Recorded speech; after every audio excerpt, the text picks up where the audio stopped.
Welcome to Ravi creations 123 Bhagavad Gita 32వ శ్లోకం నుండి 35వ శ్లోకం వరకు.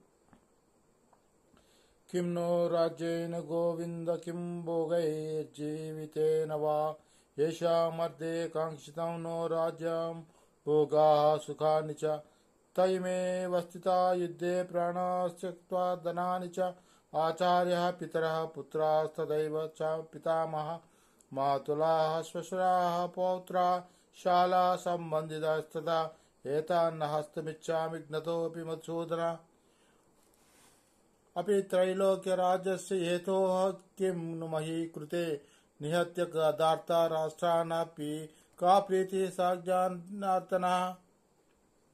అంటే అర్థం ఏంటంటే, ఓ గోవింద, మేము ఎవరి కొరకు రాజ్యమును సుఖమును చివరకు జీవితమును కూడా కోరుతుంటుమో వారందరూ ఇప్పుడు ఈ యుద్ధరంగంలో సన్నద్ధులు నిలిచినప్పుడు ఆ రాజ్యాదుల చేత మాకేమి ప్రయోజనం? ఓ మధుసూదన, గురువులు, తండ్రులు, పుత్రులు, తాతలు, మేనమామలు, మామలు, మనుమలు, బావమరుదులు ఇంకను ఇతర బంధువులందరూ తమ ప్రాణములను మరియు సంపదలను విడుచుటకై సంసిద్ధులై నా ఎదుట నిలిచి నన్ను వధింపదలిచినను నేనెందుకు వారిని వధింపదలచవలను? ఓ జనార్దన, కేవలం ఈ భూలోక రాజ్యమును అటుంచి ముల్లోక రాజ్యాధిపత్యం కొరకైనను నేను వారితో యుద్ధం చేయడం సిద్ధముగా లేను. ధృతరాష్ట్రుని పుత్రులను వధించి మేము ఎట్టి ఆనందం పొందగలమని అర్జునుడు శ్రీకృష్ణుడితో అన్నాడు.